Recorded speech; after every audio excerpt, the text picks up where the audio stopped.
Good morning, everyone. I'm Ramya Rasuk, Associate Director for Research at the Crown Center for Middle East Studies at Brandeis University. And on behalf of all of us here at the Crown Center, welcome to today's Crown Seminar. We're gathering at a particularly timely moment, just a day after Iraq's parliamentary elections. With headlines having focused on voter turnout and boycotts, today's conversation takes us deeper to examine how state-society relations in Iraq is rooted in much longer histories of governance, of endurance, and of everyday politics. We're very fortunate to have two outstanding scholars of Iraq and the modern Middle East with us whose work embodies that approach. Our speaker, Dr. Alissa Walter, is Associate Professor of History at Seattle Pacific University and the author of the new book, Contested City: Citizen Advocacy and Survival in Modern Baghdad, published by Stanford University Press in 2025. Her research looks at how ordinary Iraqis navigated authoritarian rule under Saddam and how they found ways to advocate for themselves, endure, and sometimes resist, and how those experiences continue to shape Iraqi political realities. Alongside her scholarly research, Alissa also regularly testifies as an expert witness on Iraq country conditions for asylum hearings in the United States. She'll be in conversation with Dr. Marsin Alshamary, Assistant Professor of Political Science at Boston University. She's also a non-resident fellow at Brookings Institution, a faculty affiliate at Harvard's Kennedy School's Middle East Initiative, and a fellow with the Institute on Culture, Religion, and World Affairs at Boston University. Marcin's research focuses on religious institutions, civil society, and protests in the Shia Middle East, and her forthcoming book, titled A Century of Hausa: How Clerics Shaped Politics and Protests in Modern Iraq. Together, Alissa and Marsin will help us think about the connections between Iraq's past and present, how patterns of governance, neighborhood politics, and citizen advocacy established under Saddam Hussein continue to inform Iraq's political system today. And just a quick note before we begin, today's seminar is being recorded and will be made available afterward on the Crown Center's website and our YouTube channel. Dr. Walter will begin with a short opening remarks, followed by a 30-minute conversation with Dr. Marsin Alshamary, and we'll leave about 30 minutes at the end for an audience Q&A. Please feel free at any point to drop your questions into the Q&A box on the bottom of your screen. And with that, I'm delighted to turn it over to Dr. Alissa Walter. Thank you. Please allow me just one moment.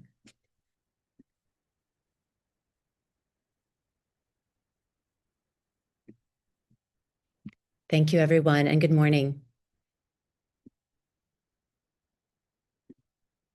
So the focus of my research is on how Saddam Hussein's government ruled in Baghdad.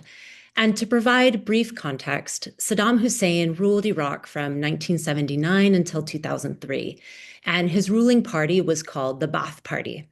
He ruled as a dictator, and the ideology of the Ba'ath Party was thin. They were Arab, mostly secular, vaguely socialist.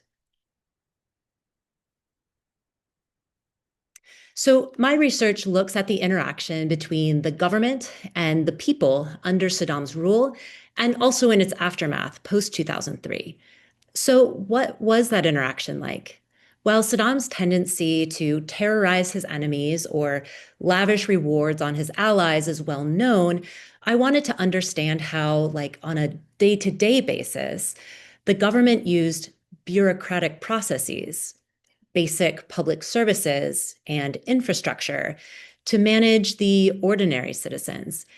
I also wanted to understand how residents of Baghdad could push back or advocate for themselves within this authoritarian system. So to give just one example, the UN placed Iraq under really severe sanctions from 1990 till 2003 in response to the Iraqi invasion of Kuwait in the Gulf War. As a result of these sanctions, there were severe food shortages for the Iraqi people. So ordinary Iraqis from all social classes and backgrounds began to rely on monthly food rations that Saddam's government provided. But Saddam realized that having Iraqis reliant on the government for food gave him a lot of leverage. So he began to cut off food rations to individuals and also their entire families if he thought someone was disloyal or had broken a law. And it gave him a lot of power. Now, Iraqis, for their part, had to try to negotiate this situation. So some would write flattering letters to the regime to stay on Saddam's good side, or some even offered to be an informant for the regime to keep their access to these resources. Some would even betray their own family members to the regime and turn them over to try to avoid having the whole family cut off from their food rations because of one family member's disloyalty. So my book is really an exploration of these various kinds of survival strategies, from writing letters to the regime to engaging in black market dealings or prostitution to make ends meet, to those who tried to capitalize on state benefits for government employees or for veterans, and more. I'm drawn to these routine forms of authoritarian governance and these everyday forms of citizen advocacy because I think that this was the more common experience. Only a small percentage of Iraqis ever joined an underground resistance group, for example. Many more people just tried to work the system as best as they could. Now, my book also examines how politics and daily governance played out in Baghdad immediately after the US invasion in 2003. And so that provides my foundation from which I'm able to draw a through line from Saddam's era 20 years ago to the issues that we're seeing in Iraq now. Now, Iraq held elections yesterday. We're still waiting to see those results. But in the lead up to those elections, many observers noticed a real cynicism amongst Iraqi voters that this election would result in a more responsive government. So in 2019, there was a large protest movement that broke out called the Tishreen protests. And protesters at that time demanded that the government, oops, that the government begin to provide the basic essentials for its citizens, like functional infrastructure and basic public services like electricity, basic government accountability or jobs for the youth, an end to rampant corruption. The issue is that since 2003, the government has been divided up between different sectarian political parties. So Shiite parties and Sunni parties, many affiliated with armed groups. And these parties treat government ministries that they're in charge of as fiefdoms to embezzle from or to use to employ their supporters rather than seeing their role in government and their responsibility for these ministries as to serve the entire public, kind of regardless of one's identity or affiliation. So that protest movement, the Tishreen movement against corruption and against this kind of government system, was crushed with violent force in 2020. Most of the parties that were running in this week's election represent that status quo rather than reform, rather than representing the demands of the protesters.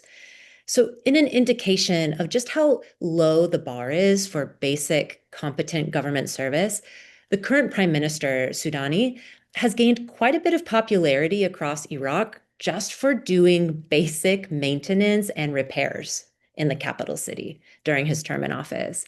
Because most political leaders have failed to do these basic kinds of projects in the 20 years since Saddam's fall.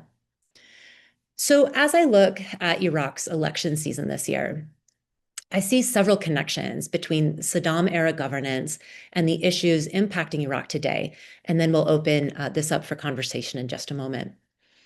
So first, I'm arguing for the importance of looking at infrastructure repairs and basic public government services for understanding the relationship between the Iraqi people and the state. And that was true in the Saddam period, and I'm arguing that that's true today. Government services were important for Saddam's ruling strategy, and they remained a big talking point in this week's elections. Second, I think there are some really interesting similarities, and of course, some important differences too, in how Iraqi citizens interact with government officials from Saddam era to the present.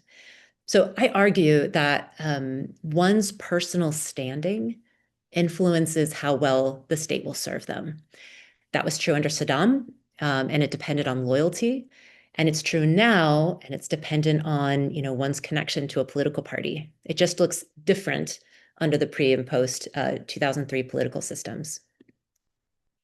Third, I think we continue to see the importance of understanding local neighborhood dynamics for understanding Iraqi politics.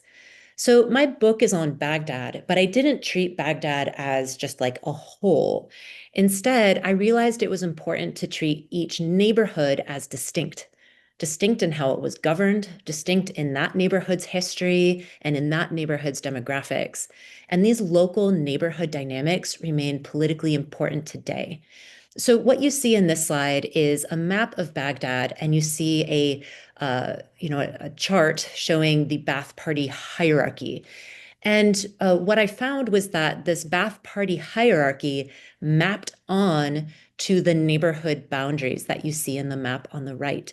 And so these lowest levels of cell and division, those were assigned a neighborhood jurisdiction.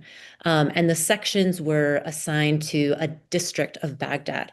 And so the entire governance structure of Saddam's Iraq was embedded in neighborhoods and treated neighborhood units as important administrative jurisdictions, not just as, kind of a cultural center, the way that, neighborhoods have a bit of a looser sense in America today. And of course, neighborhoods remain vitally important to thinking about Iraqi politics today. What you see here is a map of sectarian cleansing that took place in tragic and violent terms shortly after the US invasion and occupation in 2003.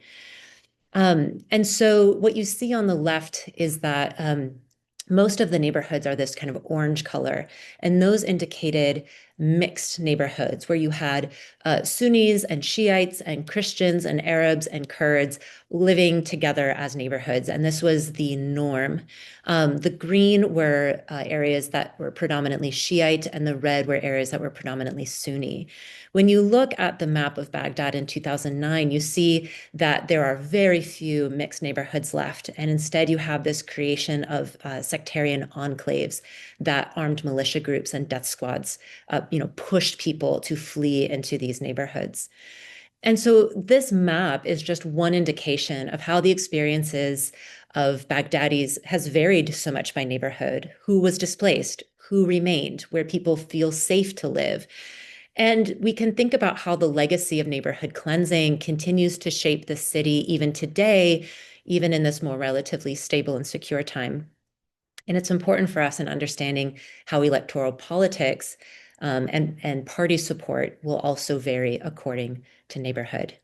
And so with that, I'm looking forward to opening up the conversation. Thank you so much, Dr. Walter. I'm so excited to be the discussant and to be the person who gets to ask you the first set of questions. I found this book, even though it was set during a time period that's 20 years ago, to be remarkably useful for thinking about Iraq today. And as you alluded to in your opening remarks, the current prime minister of Iraq, Sudani, has in his term has really focused on infrastructure. He has been building roads, particularly in Baghdad, but also roads leading to other provinces. I mean, every time you go to Baghdad, there's new construction projects. The city has massively transformed in the last 3 to 4 years. His entire government in this last term, and the parliamentarians that I spoke with often refer to themselves as the service government, and to kind of signal this new era in governance in Iraq. And that's how they've really tried to present themselves in the elections and in the campaigning in the last few weeks. Some even joke that he's the mayor of Baghdad rather than the prime minister of Iraq. And when you actually look at the election results, you see that turnout was a lot higher in Baghdad than in his home province, which had the lowest turnout in the country. So this really raises a question of how do governments in Iraq historically and presently use things as simple as social services and grand infrastructure projects to secure loyalty and express legitimacy. Yeah, I think it's so fascinating to think about, something as basic as building a road has had really different political significance depending on the time period in Iraqi history. So if you look back at sort of the colonial era, these were often used to displace kind of poor residents in the city and put them on the outskirts, right? So like that was a particular kind of political project even back in the 1940s. Um, the British saw this as kind of forcibly modernizing Iraq to, bring them up to date according to kind of Western standards of what a modern country should look like. That was a different kind of political project. If we look at the Ba'ath Party under Saddam, we can see that Saddam absolutely was engaging in lots of kinds of construction projects to do a few things. Some of it was about securing like his cult of personality. And so even in Baghdad today, you can still see his imprint on the city in very like obvious ways. There's the famous victory arches that he built during the Iran-Iraq War, where his forearm was used as the model for these swords, that are crisscrossing a major thoroughfare. And, he named everything after himself, right? So you have that kind of political project, like in thinking about why he was building certain kinds of infrastructure. But I think it's actually much more interesting to look at the way that infrastructure was used in the Ba'athist era as leverage to secure loyalty through a combination of like sticks and carrots. And so it was standard that if you were a government employee, that you got free housing. But what the state gives, the state can take away, right? And so providing free housing for government employees allowed the government to place people where they wanted them to live. And so, and this actually predated Saddam. So you have, neighborhoods where all the army officers were all placed, or neighborhoods where all the police officers were all placed. And of course, that gives the government a lot of surveillance power. And then if you are dependent on the government for your free housing, well, you'd like to probably keep your job and keep your house, right? So that carrot also functions as a stick because people then are worried about losing this. But I also think about basic public services and the social safety net that the Baathists had. So free education, free healthcare, paid maternity leave. These were all offered as government services, but they were also opportunities to surveil the population. And so, your student application to university, that application would be taken by Ba'ath Party members and scrutinized.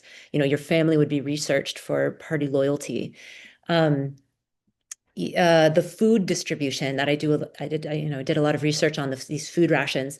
There was a party committee in every single neighborhood that would maintain the rosters for the food rations cards. And that was a way for them to track the population and even tell who had fled the country based on who was picking up their food rations.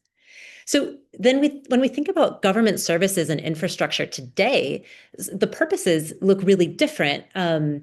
So we don't see necessarily the same, use of public services as leverage or surveillance, but it still has huge political importance.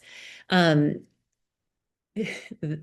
I would also point out, as you've mentioned as well, I think most Iraqis would clarify or would characterize the past 20 years as being a situation of neglect in the area of infrastructure and state services. A lot of the construction, especially pre-Sudani, but like before this current prime minister, a lot of that construction in Baghdad has been done by private companies. It's like building shopping malls, and there's a lot of corruption that is associated with those private works. So a lot of residents in my interviews with Baghdadis, they complain that politicians only show up to fix potholes or to build a park during election season, and then they disappear again. and that if they actually want the municipality or someone from the government to be responsive to their needs, that it takes a bribe. And that, unless you have a personal connection to a political party, like wasta, right? You have these like personal favors that you can cash in, or unless you're paying bribes, it's very hard to get these government services.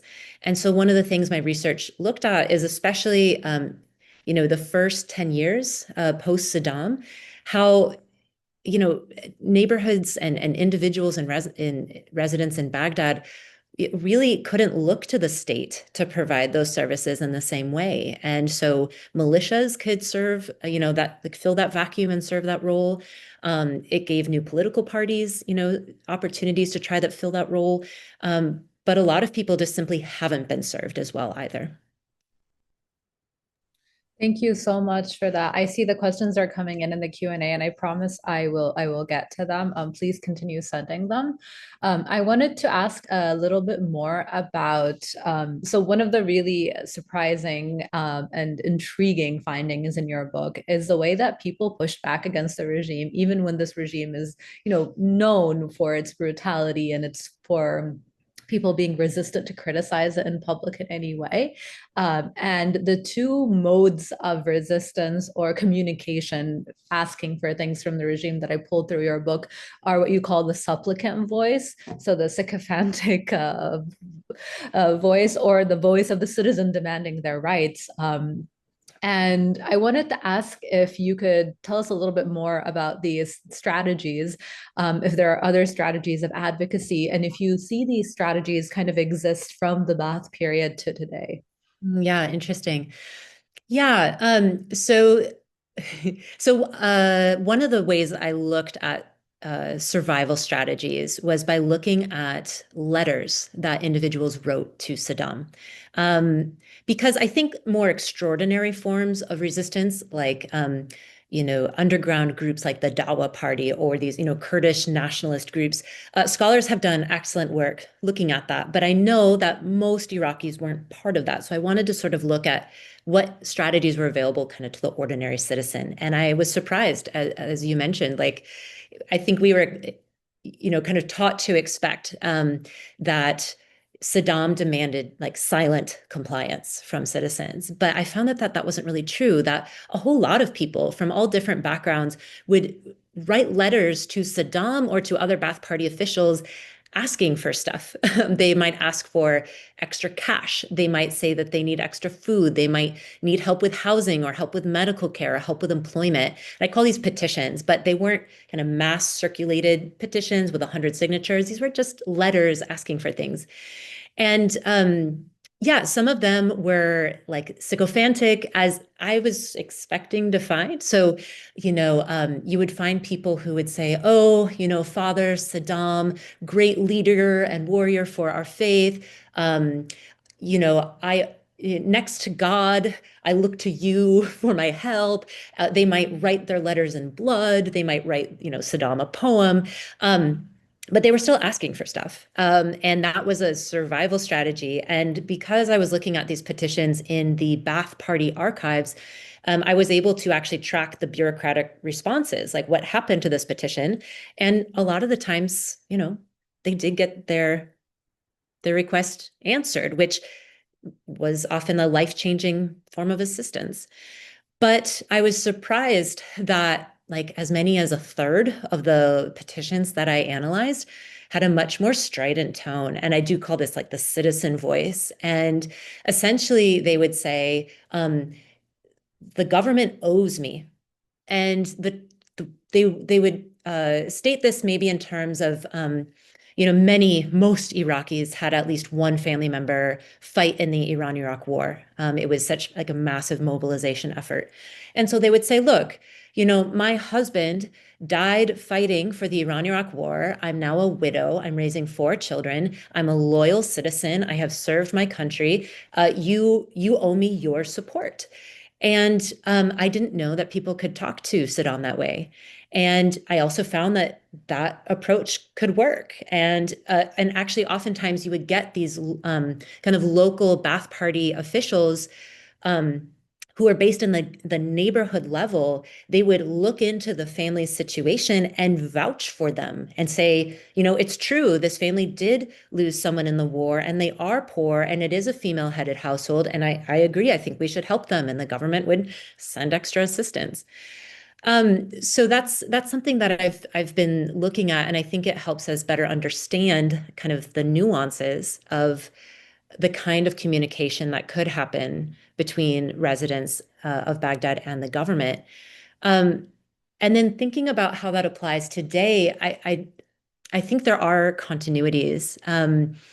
But what I think has really changed is that we have this sectarian apportionment system. And this is what I was alluding to earlier, where, after an election, the government is sort of divided amongst these different sectarian political parties. And so who you can appeal to for help is not maybe the government as a whole. Instead, you have to go to the party that you think will best perceive you as part of their constituency. And that is often based in, sectarian terms, because most, not all, but most political parties have identified themselves in sectarian terms. And so I think it's limited the number of government representatives that you could actually appeal to.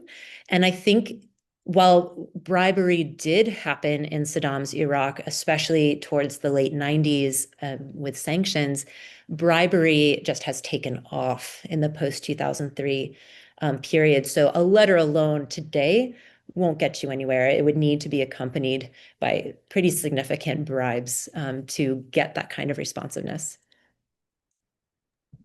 And speaking of like bribes and ways to approach the new government in Iraq, or it's not quite new anymore, but the idea of constituencies kind of having shifted from the geographic based on these like neighborhood levels to the ethno-sectarian is really quite interesting. And others might look at your book and say, like, why is there a whole book about Baghdad? But to me, it made complete sense, because as you rightly say, these neighborhoods are so distinct in so many ways. And as I was reading it, I was thinking about the issue of representation, particularly political representation, and reflecting on how one of the major successes of the 2019 protest movement in Iraq is that protesters demanded a new electoral law with smaller districts, and they did get a new electoral law with smaller districts. Now, sadly, that law has been rescinded in the last for the last election cycle. But for one election cycle, we had Iraq go from 18 electoral districts to 83 electoral districts, which meant that people were campaigning in their neighborhoods. And I was living in Baghdad at the time this was happening, and I could see people campaign in like Mansour or Karada or Kadmiya or whatever they're from. And it actually led itself to the rise of a lot of what Iraqis call newer faces, but more clear relationship between a parliamentarian and their direct constituents that we hadn't seen before. And so my broader question here is that I wanted to ask you about how the political acknowledgement of neighborhoods by the state, whether in the Ba'ath period or today, has impacted citizen well-being. Like, is it a good thing that they think of Baghdad, even the Ba'athists, as this like small little areas that they can surveil but also help? Yeah, I don't know if it was good or not. I don't think I'm ready to weigh in on that. I will say, from the Ba'ath Party's point of view, it was an effective strategy for maintaining power. So yeah. So probably, not on balance good for the Baghdadis, because it made it very hard to hide, surveillance from surveillance by the state. But yeah, so as I had mentioned in one of those slides, under Saddam, neighborhoods had real administrative importance. The Ba'ath Party was embedded in each neighborhood, and you would have this whole like coterie of different local regime representatives. So you would have, a Ba'ath Party office in every neighborhood. You would have a Mukhtar, which was sort of like a state appointed community elder. You would have various Ba'ath Party committees. You had the food rations agent, who was also on the state, payroll. And so you had kind of all of these local representatives who, yes, were all representatives of the regime who are all tasked with surveillance and monitoring, but it also increased the access of the citizens to the regime, for better or worse. But like, if you did need to lodge a complaint, you weren't sending that letter out into sort of the anonymous bureaucratic void.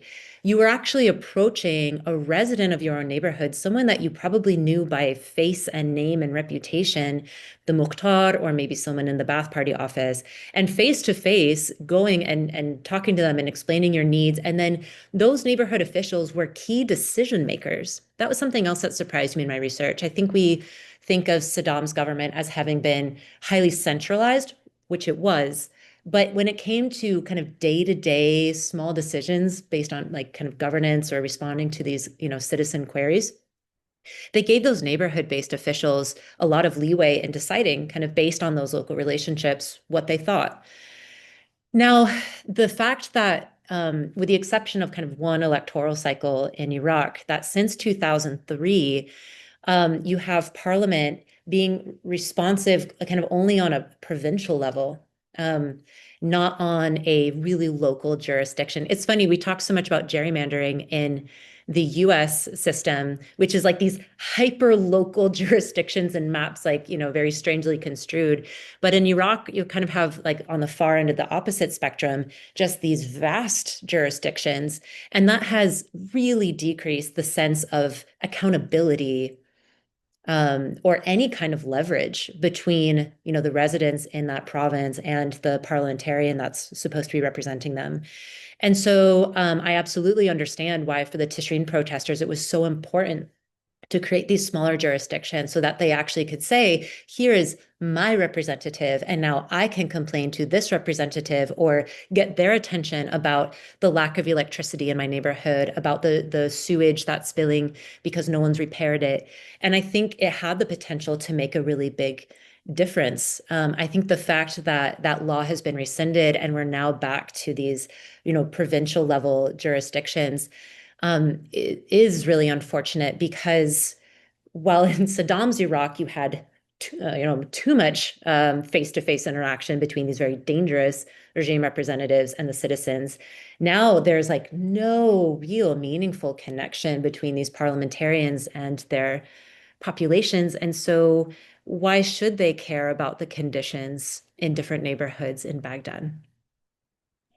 Thank you so much. So I will ask one more question before going to the excellent questions from the Q&A. My last question might be a little bit outside of your comfort zone, so bear with me or push back. But as I read about the paternalistic state and the way that people address Saddam Hussein, in schools, he was Baba Saddam, etc., it made me think about the behavior of the last Iraqi prime minister. He's said to be the only one who actually grew up under Ba'athist Iraq, who had gone, I mean, the rest were born in Iraq, obviously, but they had left as part of that formal opposition that you talk about. But this is a person who, went to school in Iraq, went to university, lived under the sanctions, lived under the wars, etc., and then became the prime minister of Iraq.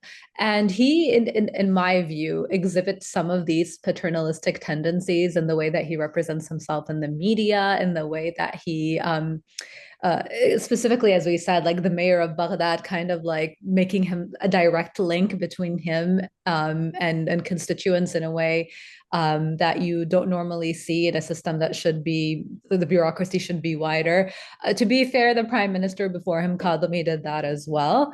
But I just wanted to hear your thoughts on kind of the stickiness or the ways that the trends and the way leadership is viewed from the Ba'ath era has accidentally or unintentionally kind of replicated itself even today.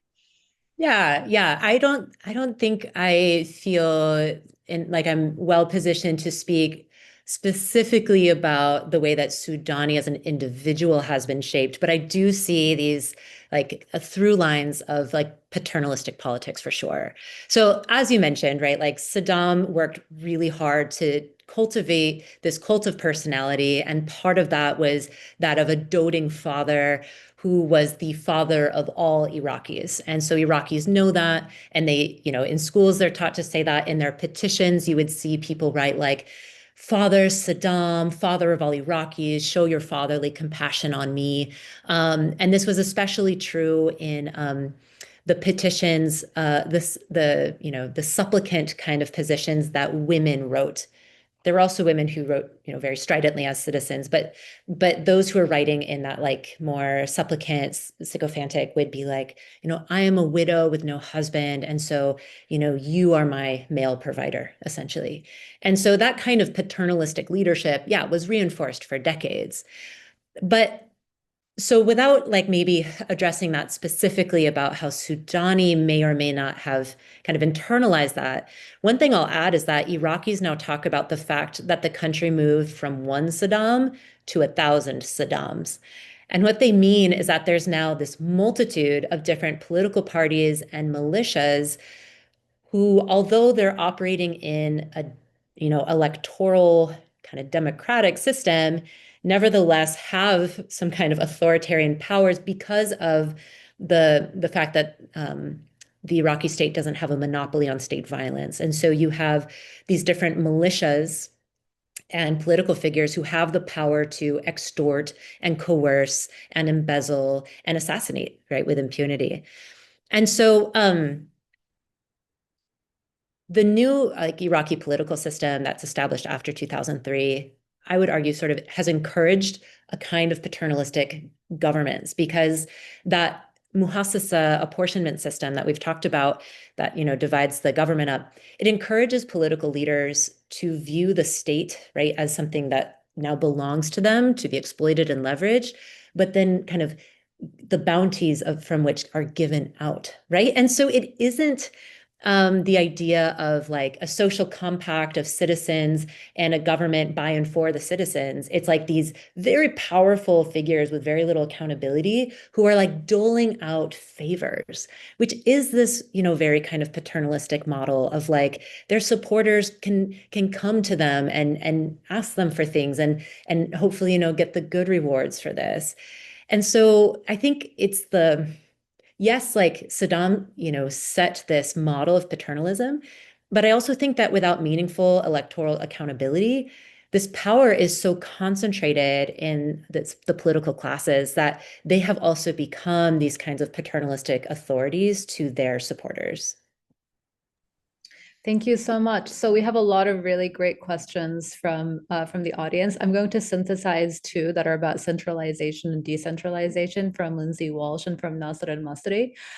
So Nasser is really asking about whether people perceive themselves as speaking directly to Saddam or they had this idea of speaking to the bureaucrats or like the local officials. And from a more methodological perspective, he's asking about how did the people who decided to like write these letters compare to people who tried to not contact the government? Do you have any insights about whether people were unable or unwilling to write, whether they're fearful or whether there are other strategies? And Lindsay's question is about centralization and decentralization and pushing you to think about how the results might have looked different in a more decentralized system where when citizens address someone at a low level, that's like where the chain ends rather than it going up to, like rather than knowing that it goes up to Saddam or perceiving it as going up to Saddam. So I suppose the overarching question that leads into both of their questions is as citizens write these letters, are they writing them to Saddam or are they, like, how are they imagining the structure? Okay, great. Okay, so let me first address, who wasn't writing? Excellent. And that was something I was always very cognizant of, that I am seeing those who were willing to write, and we can imagine like vast array of all kinds of people who wouldn't have felt comfortable writing for all sorts of reasons. So it is absolutely a self-selecting sample. So one thing I can say is that what was interesting to me is that within the self-selected sample, I noticed there was more variety than I expected. And so, well, on the one hand, virtually all the petitions I read were written by political independents. and not by Ba'ath Party members. And so the way I was understanding that is that, well, Ba'ath Party members had their own avenues through which they were going to pursue favors or interventions. So they were written by political independents, but beyond that, it was roughly 50-50 men and women.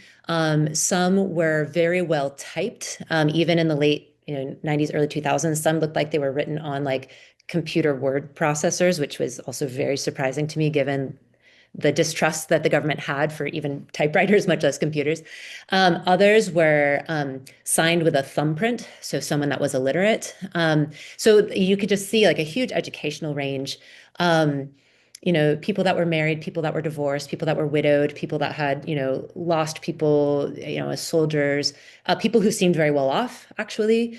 So I was like, okay, economically, there seemed to be quite a range and a range of experiences, pretty even gender split. But who wasn't writing, right? Anyone who felt they might have political skeletons in their closet, I'm sure would never have dared to write a letter. And that would have been a lot of people. We also don't know, for those writing letters, what other strategies might they have been pursuing simultaneously. And so someone might have had a family member who was sending remittances from abroad, even as they're petitioning, right? So I don't pretend that by looking at these petitions, we are gaining a clear and complete picture, but it is an interesting picture of at least a kind of sub-segment of the population that appeared to be more accessible than what I expected, and I expected there to be very little. So I was just like, oh, this can happen at all, was interesting to me.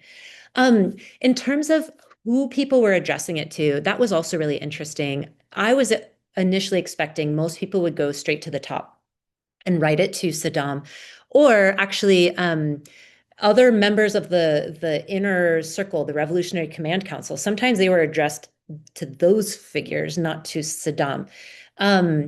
Some of that actually seemed to be purposeful instruction. Like this member of the RCC, the Revolutionary Command Council, was designated like the one who will receive these, right? So there were different times when the government attempted to put some process on this. But actually, I found that more often people were addressing them to lower ranking officials.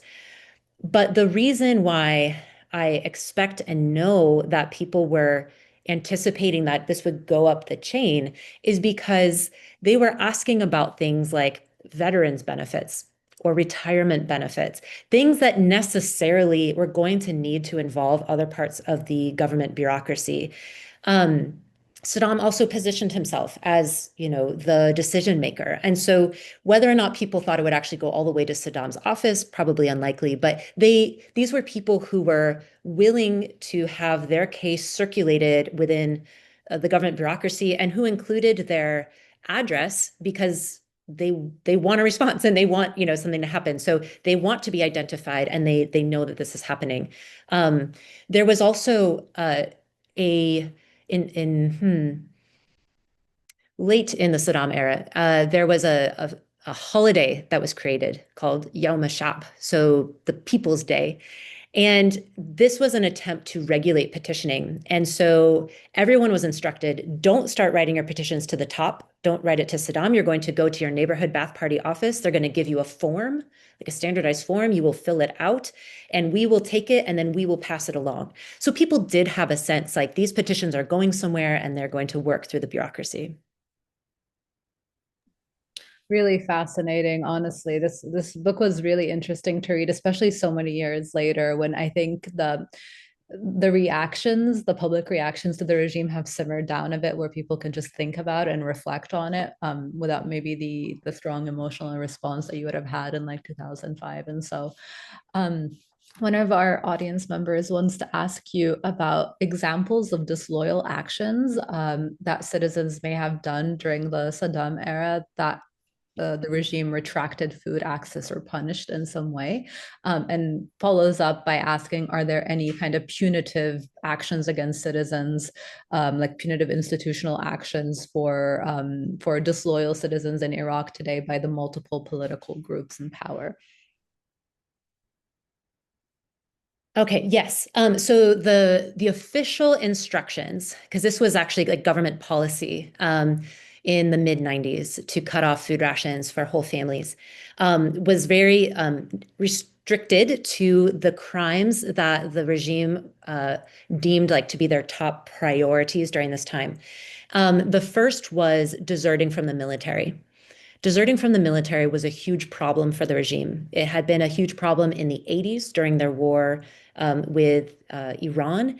And then in the 90s, during the sanction era, they aren't actively fighting wars at that time, but mobilization and mandatory conscription were still happening.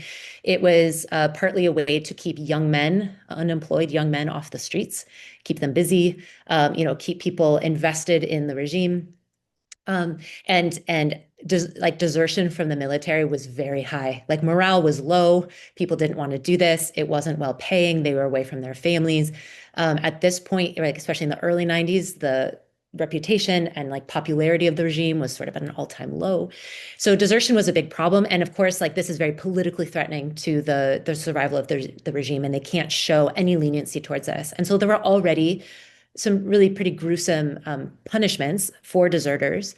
But then they added this, and they added it as a form of collective punishment, right? So the pressure point isn't on the deserter themselves. The pressure point is on all their family members. And it was anyone on the same rations card. There could be up to 20 family members listed on a single rations card. And so there was one example I found in the archives of a cousin who turned over the deserter. And she was like, kind of like, I'm not going to go down for you. Like, because not only would your food rations be cut off, you would, many families were forcibly displaced from their homes and exiled to a different province. And so there was just, huge ramifications for everyone. The second criteria would be if you were absentee from a public sector job. This is another, right? You can imagine the survival of the regime depends on people showing up to their jobs. But under sanctions, right? So people had these like fixed government salaries. Under the financial pressure from sanctions, the value of a monthly paycheck for like a school teacher, a police officer was $3 a month. So people just stopped showing up to work because they were basically working for free. And so that became another thing that the government was really interested in controlling and getting people to keep showing up for work. Another phenomenon at the time in the 90s was people fleeing abroad, so kind of illegally emigrating to Europe or to the West, where they could survive economically, maybe try to send remittances back home.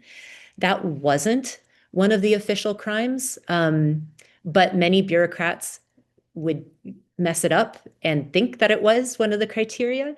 And so then this actually became a big topic for petitions where people would write in and say, yes, my son is abroad, but that isn't a reason to cut off my rations. And they would actually point to like the government ruling.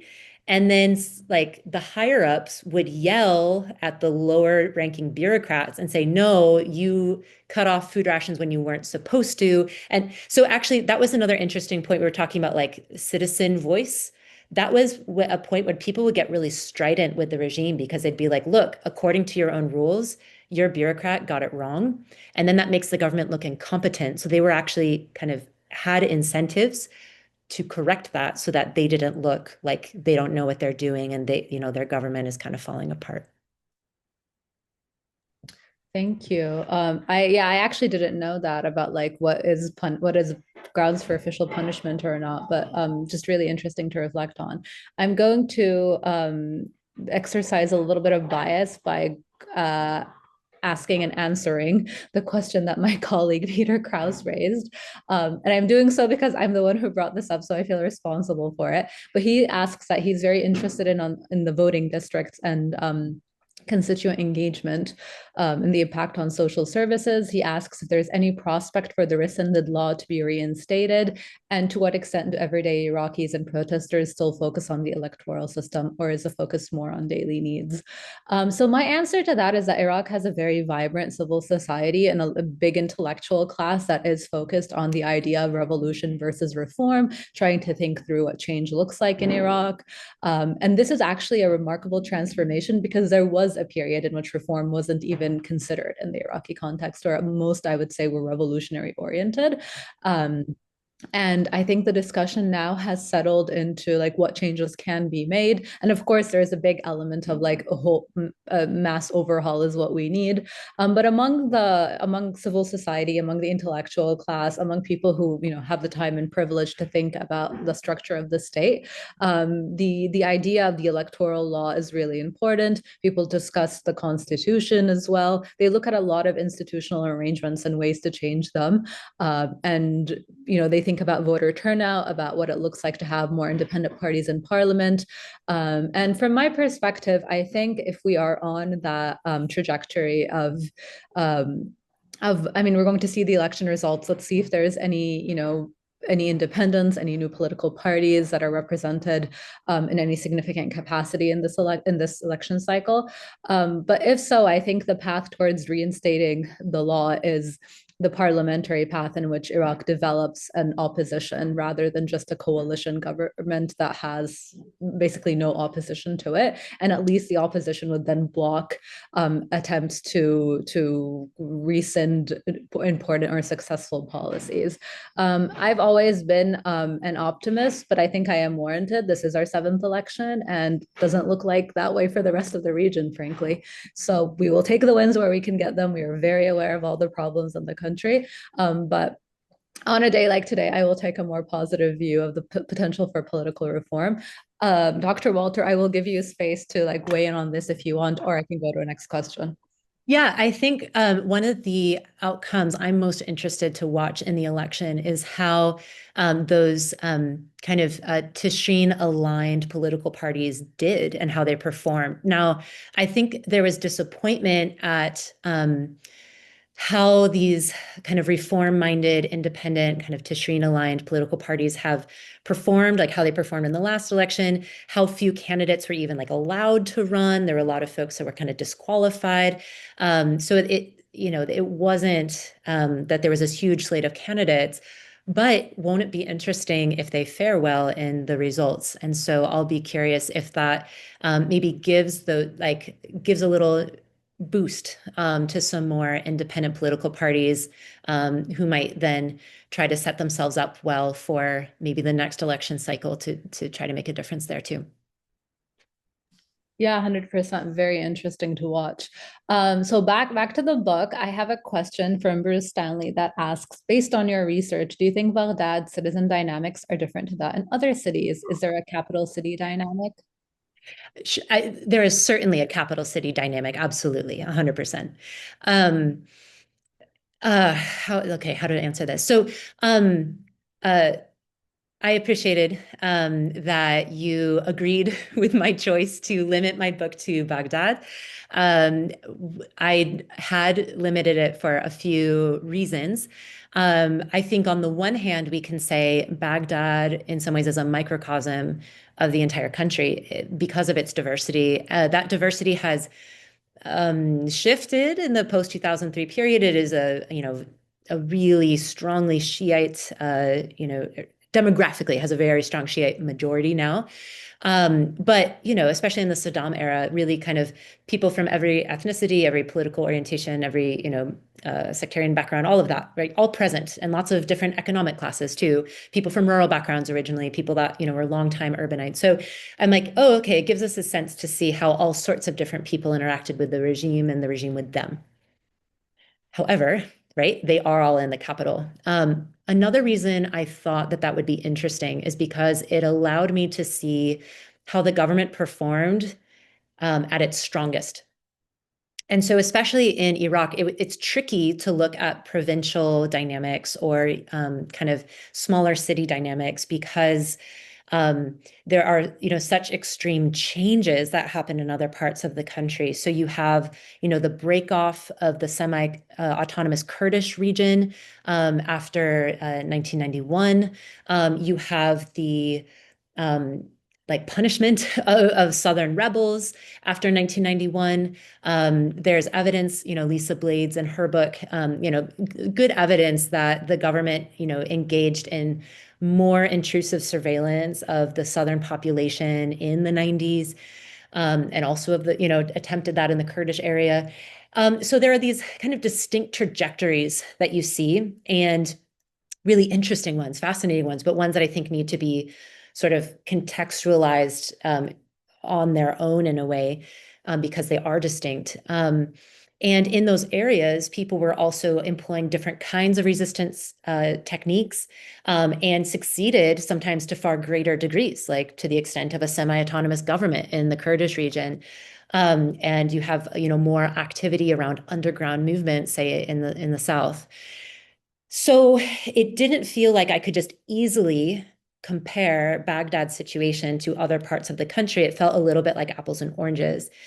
So that is one reason why I then kind of limit my remarks to Baghdad, because um, I can safely say what happened in Baghdad. I can see what the government aspired to, where it was best able to execute its will, but still where, resistance could even take place in such a concentration of power. And I can't wait for even more scholarship that helps us understand some of these variations across the country. And I think, there's fantastic work by scholars of Kurdish Iraq, really vibrant scholarship there. There's been some really exciting new work about like Basra in southern Iraq. But I think I'll be really interested to see kind of some smaller towns, like comparing like Hilla and Tikrit, and like what about some of these smaller cities? How do they relate? Are they similar to, different than what we see in Baghdad? So I think we're just kind of continuing to build out all that scholarship. I mean, as a Baghdadiya myself, I think there's no reason to have to defend your decision to study Baghdad alone. It's an important city, and this is a tremendous book that you've written. I'm combining two questions relating to research methodology. One of our attendees wants to know a little bit more about your methodology, the Ba'ath archive, and other data. And our dear friend Haidar Hadi wants you to speak about the use of the Ba'ath archive and ethical issues. If this archive was destroyed, he asks, how would that impact research and understanding of the Ba'ath regime? And if you would give me one moment for self-promotion, a few scholars who have used the Ba'ath archive have actually recently put together a book published by Stanford University Press, co-edited by Lisa Blades and Samuel Helfont, about kind of these 2 decades of archival research. So if anyone's interested in that, I'd really recommend going through that book. Dr. Shamiran Mako at BU and we actually wrote a chapter specifically about what kind of questions would Iraqi scholars in Iraq ask if they could access the archive. So over to you, Dr. Walter. Absolutely, yes. And I love your chapter in that book. It's a book that I've contributed to as well in thinking about the possibilities for studying women and gender in that archive. So it's a very rich collection. And I'm so glad that Haidar is on this call. For those who don't know, Haidar Al-Hadi is the archivist of the Ba'ath Party archives at the Hoover Institution, and therefore someone that I have loved working with, and who has been absolutely essential and instrumental in facilitating my research and the research of many other scholars as well. So my methodology does draw extensively on the Ba'ath Party archives, which I'll talk about in just a moment. I also conducted myself individually or as part of a research team, 100 interviews with kind of ordinary Iraqis, also with about a dozen Americans who were involved in kind of post-2003 neighborhood councils. So that was the theme of one of my chapters in my book. So I have this kind of oral history complement to the party record. And then for chapters in my book that are before the Ba'ath Party era, I used the US National Archives, I used British and French diplomatic archives, I used the archives of an urban planner in Greece, Konstantinos Doxiadis, and more. So this book represents about a decade of research. But yes, the Ba'ath Party archives, I think, are kind of at the heart of the book. And so briefly, because there's a lot to say about these records. So the Ba'ath Party archives are the archive of Saddam Hussein's ruling party. These are archives that were first created by the Ba'ath Party itself. And so the organizational structure of the archive is the Ba'athist organizational system.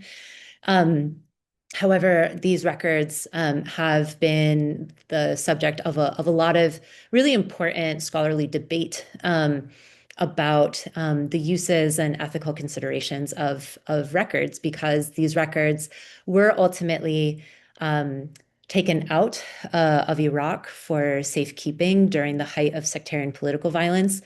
They were digitized. They were opened and made available at the Hoover Institution at Stanford University. They've since opened a second reading room in Washington, D.C. And then just a few years ago, very recently, the original collection, the paper documents, and a copy of the digital archive as well have been returned to the custody of the Iraqi government, which is, a move that people had been calling for since they were taken out. So that was like the result of longstanding activism and the interest of the former Prime Minister Kadhimi to make sure to bring those back. However, the Iraqi government has not chosen to open those records. And so while they're back in Iraq, they are still not accessible to Iraqis to research their own history. And so this remains a really difficult and kind of troubling divide in terms of access, where researchers of any nationality but have to be physically present and located in the United States. And of course, that has only become more difficult with changes to immigration and visas and all the rest. And it was always difficult and it was always expensive to access them, even under more positive kind of immigration policies. So this is something all of us who work in this collection are very mindful of. For myself, it was really important to see what was in these records to help bring them to light, including for Iraqis. I just received the good news that we have found a translator and an Iraqi publisher for my book, so that my book will be translated and published and made available for Iraqi readers. So far, I've been friends have been helping circulate the English version of my book kind of hand by hand in Iraq. But, of course, it's so important to have it available and accessible in Arabic. And I'm so glad that will happen. But so for me, I took my position as a researcher very humbly and with a great sense of responsibility that I knew it was a very sort of rare privilege to have access to these records, that the history of Iraq is not my personal history, that I am coming to Baghdad as a visitor.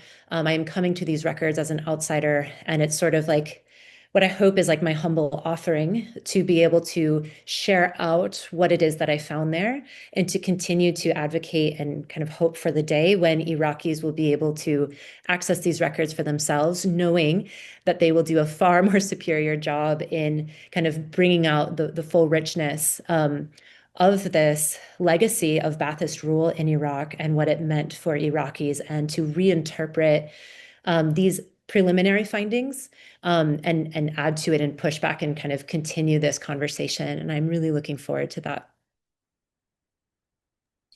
Yes, as far as I know that there is a committee working on what to do specifically with the archives now that they were brought back to Iraq. And Prime Minister Kadhimi, former Prime Minister Kadhimi, was one of the members of the Iraq Memory Foundation that actually played a role in taking them out of the country. So it is quite fitting that they come back under his premiership.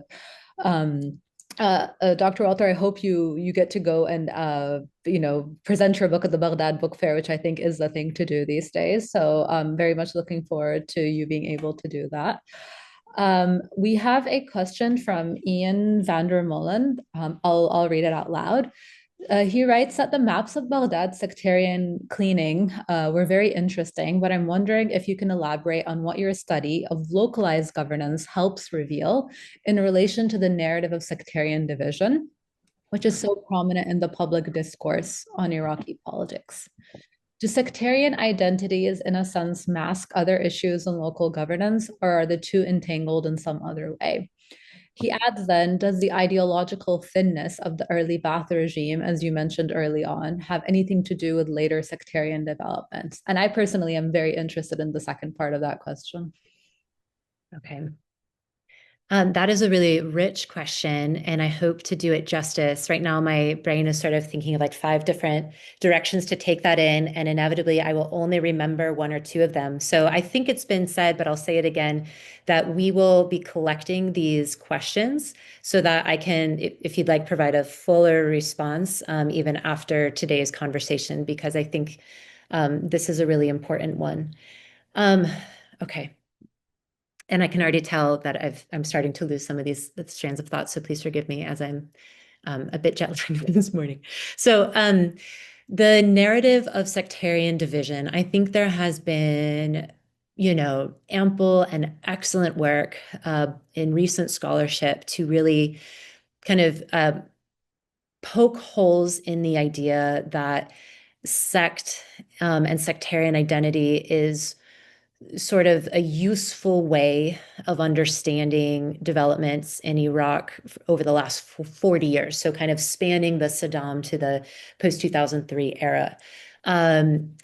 That there's a lot of evidence that sect was not kind of the most important form of identity under the Ba'ath. And I do think there's nuance and exceptions and some complication in terms of especially the way that southern provinces were responded to after the 1991 Intifada. I think it's maybe not all or nothing, black or white. Yes, it mattered, or no, it absolutely didn't. But I do think any issue of sect was always sort of attenuated by questions of loyalty, and that those just did not map cleanly one onto the other. That all Shiites were somehow presumed to be disloyal, for example. I don't think we see such just an easy, neat picture. And scholars are working on that and doing really interesting work. I do think there's a lot of consensus around the idea that post 2003, the US and the Iraqi exiles that come in as the new kind of governing council and political classes both acted in concert to emphasize and reinforce sect as a political identity, and that through the formation of the new government and kind of the standardization of governance practices really strongly reinforced that sect is now the relevant political category. And so a lot of scholars have really looked at this as being most relevant for understanding the post-2003 period as opposed to understanding the Ba'athist era very well.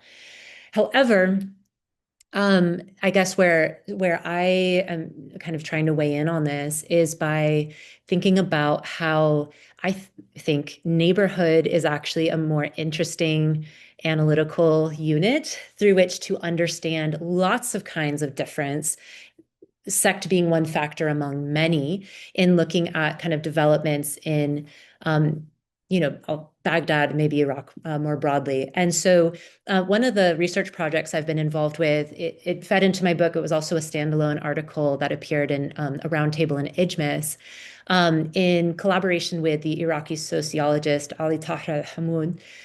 We did a structured survey, oral history or oral interview structured surveys in 4 different districts in Baghdad. And we were asking about their memories of public services in the Saddam era in like 2003 to 2008, and then in more recent years. And we chose a wealthier Shiite neighborhood, a more low-income, so Qadamiyya, a low-income Shiite neighborhood, so Sadr City. Then we looked at a more affluent Sunni area, Al-Adhamiyya, and then a more low-income Sunni area, Al-Fadl. And what we noticed is that, between these 2 Shiite districts, they varied with each other. Like people, like it was like class was actually much more like important for predicting how people's experiences were than sect. And so, the wealthier folks in Al-Qadamiyya had a very different experience, like very starkly different experience than folks in Sadr City. And so I think by attending to neighborhood arrangements, neighborhood demographics, political positionality of neighborhoods. It allows you to talk about sect because, especially post 2003, we do have these rather homogenous enclaves, but it allows you to talk about so much more, like the cultural significance of Kadhimiya as a shrine district versus Sadr City as a very modern place to kind of forcibly relocate rural migrants. Like that alone helps explain so much. It's not sect per se. And so I'm working on writing more of a methodological article for like a forthcoming edited volume on urban histories of the Middle East to kind of talk about what it would look like if, rather than focus so much on sect and sect in like these very homogenous terms, like a Shiite is a Shiite is a Shiite, instead of like, well, what if it's an upper class or lower class or religious or secular, right?